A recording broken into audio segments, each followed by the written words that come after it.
Thank you for inviting me and my wife. Where's my wife? Over there.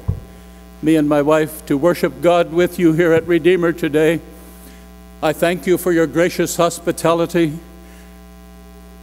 and I commend Redeemer congregation and your wonderful pastor for your commitment to spreading the gospel of our living Lord and Savior, Jesus the Christ.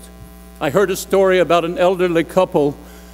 They were on a trip, and they drove their car along the road, the highway. They stopped at a roadside restaurant for lunch. After finishing their lunch, they left the restaurant, and they went on their trip. When leaving, the elderly lady unknowingly left her glasses on the table, and she didn't miss them until they had been driving for about 40 minutes. By then, to add to the aggravation, they had to travel quite a distance before they could turn around and come back to find the place where they could get the glasses from the restaurant. All the way back, the elderly husband, he became the classic grouchy old man. He fussed, he complained, he fumed, he scolded his wife constantly during the entire return drive to the restaurant. The more he chided her, the more agitated she became. The more agitated he became. And he just wouldn't let up for a single minute. To her relief, they finally arrived at the restaurant. As the woman got out of the car and hurried inside to retrieve her glasses, her angry husband yelled at her, "While you're in there, you might as well get my hat and the credit card."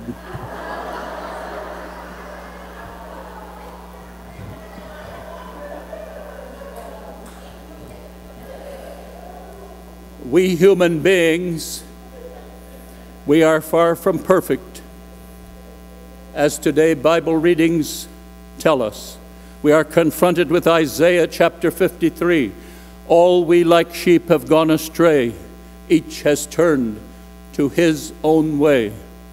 In today's gospel reading from Mark chapter 10, James and John ask Jesus, "Jesus, grant us to sit one at your right hand and one at your left in your glory." Ouch. We need Jesus to teach us how to live and how to love. With that in mind, this past week, I invited my wife to take a heart walk with me. She wondered what I meant, as probably you are wondering what I meant. And I explained, let's walk around our house and let's look for items with hearts on them. It was amazing how many hearts we found. Here are just a few. We found this beautiful hanging made by the Amish people with hearts. Beautiful hanging to remind us of hearts.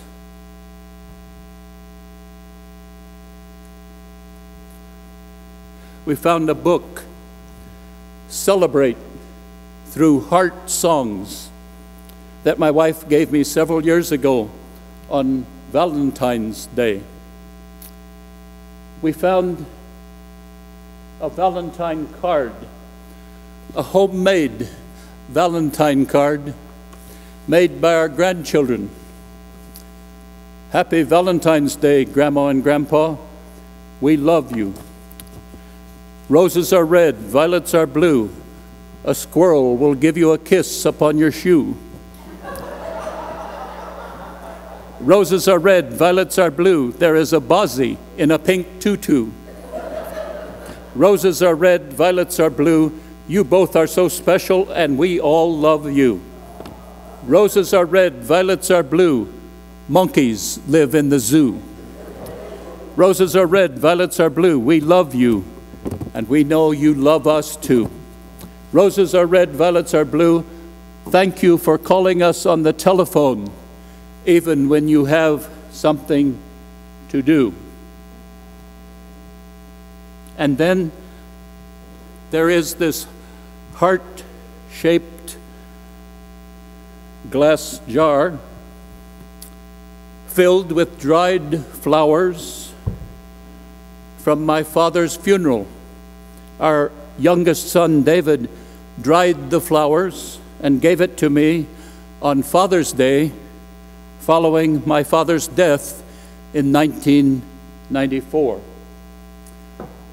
As beautiful as all these items are in themselves, it was obvious to my wife and me that what we really treasure is the people and the relationships associated with these things and the love and caring which they express.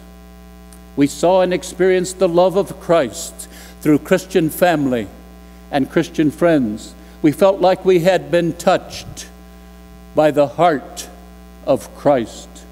The heart of Christ. I suggest to you that thinking about the heart of Christ can help us get to the heart of the Christian life and bring some meaning to our faith walk. Let's think about it. What is the heart of Christ's teaching?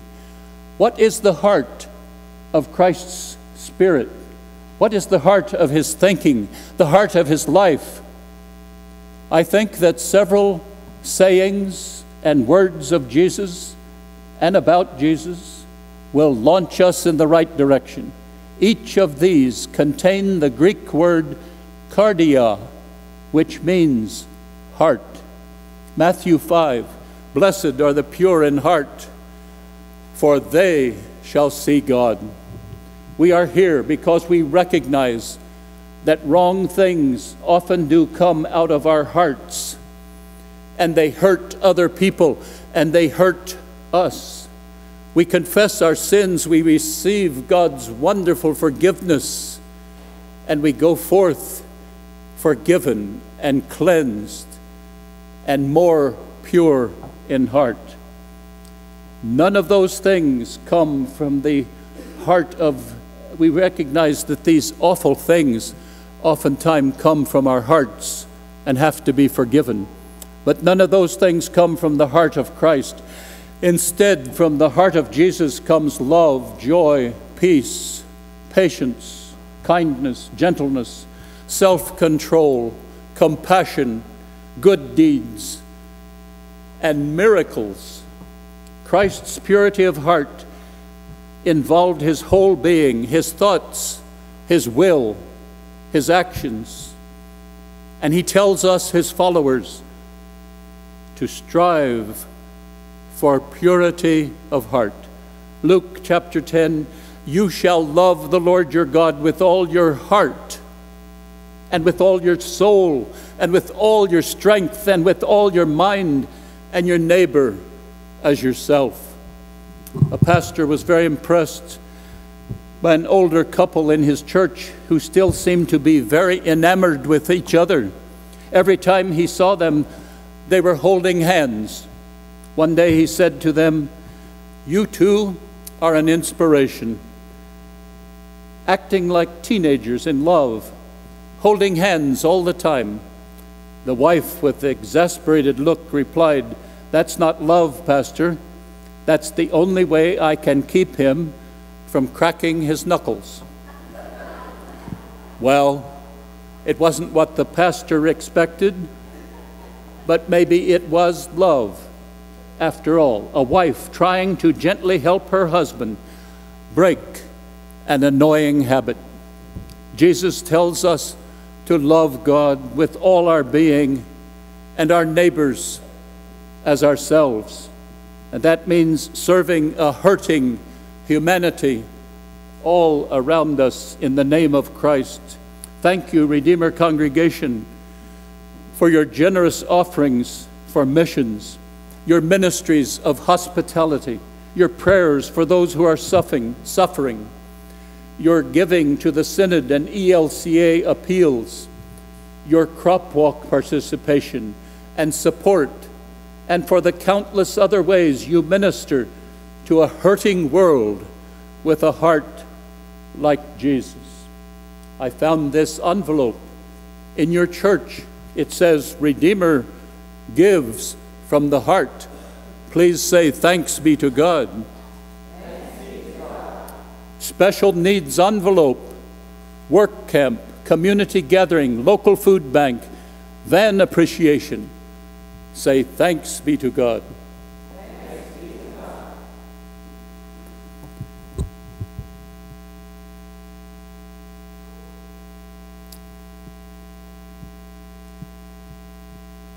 Matthew 11, take my yoke upon you and learn from me, for I am gentle and lowly in heart, and you will find rest for your souls. For my yoke is easy, says Jesus, and my burden is light. We learn from Jesus to love our enemies and to forgive those who hate us. The anger and bitterness within us that can fester and destroy not only our lives, but the lives of those around us.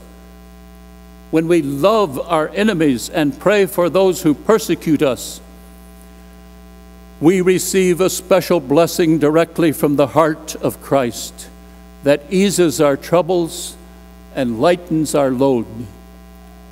Jesus is gentle. Jesus is lowly in heart. In his gentleness, we can receive all the affection and strength that we need to love and forgive others. In his gentleness, we can receive the power to face adversity and to live life to the fullest. How many of you have read any of Jan Karen Mitford's series books? Yes. Aren't they wonderful? In one of the books, Father Tim is dealing with some major challenges in his life, and he quotes a saint. Do not look forward to what may happen tomorrow. The same everlasting Father who cares for you today will take care of you tomorrow and every day. Either he will shield you from suffering, or he will give you unfailing strength to bear the suffering. John 14, let not your hearts be troubled. Believe in God, believe also in me, says Jesus. In my Father's house are many rooms. If it were not so, I would have told you. And I go and prepare a place for you and you and you and you and you. I like how this story explains physical death. A seriously ill man turned to his doctor as he was preparing to leave the examination room. And he said, Doctor, I am afraid to die. Tell me what is on the other side. That's my wife going to the organ. And after a bit, we're going to play piano and organ for you. Very quietly, the doctor said, I don't know. You don't know, the patient said. You are a Christian doctor. You are a Christian man, and you don't know what is on the other side? The doctor was holding the handle of the door. On the other side came a sound of scratching and whining. And as he opened the door, a dog sprang into the room and leaped upon the doctor with a show of gladness. Turning to the patient, the doctor said, did you notice my dog? He's never been in this room before. He didn't know what was inside. He knew nothing except that his master was here. And when the door opened, he sprang in without fear. I know little of what is on the other side of death, but I do know one thing. I know my master is there, and that is enough. Please say, thanks be to God. Remember the book I showed you with the heart cover on it? How many of you have heard of the author, Matty Stepanek? Yes. Thank you. Matty began writing extraordinarily beautiful poetry at the age of 3. Words full of faith, joy, and hope. even though he lost 3 siblings from a rare form of muscular dystrophy, from which he and his mother also suffered. Matty was truly a voice of the heart of Jesus, right up to his death at the age of 13 in 2004. Listen to his poem, Children at Heart. My mom and I will always be children at heart. We will always cherish the magic of imagination, the excitement of adventure, the importance of playing. My mom and I will always be children at heart, for we know how to celebrate life. Remember the heart walk with my wife and I took in our home?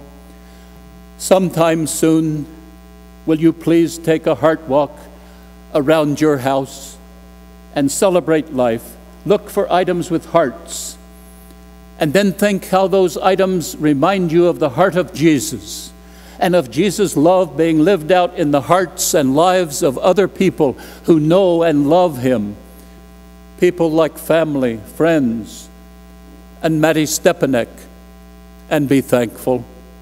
The heart of Jesus is good, devoted, loving, gentle, lowly, faithful, trusting, obedient, untroubled, and peaceful. And when Jesus, the living Christ, is in our hearts are transformed. Please say, thanks be to God. In our heart walk, in our faith walk, in our life walk today and every day, may we more and more have a heart like Jesus and serve a hurting humanity in his holy name. You know that precious hymn, Here I Am, Lord. It says it well. God speaks, I will break their hearts of stone, give them hearts for love alone. And we answer, Here I am, Lord. Is it I, Lord? I have heard you calling in the night. If you lead me, Lord, I will follow. I will hold your people in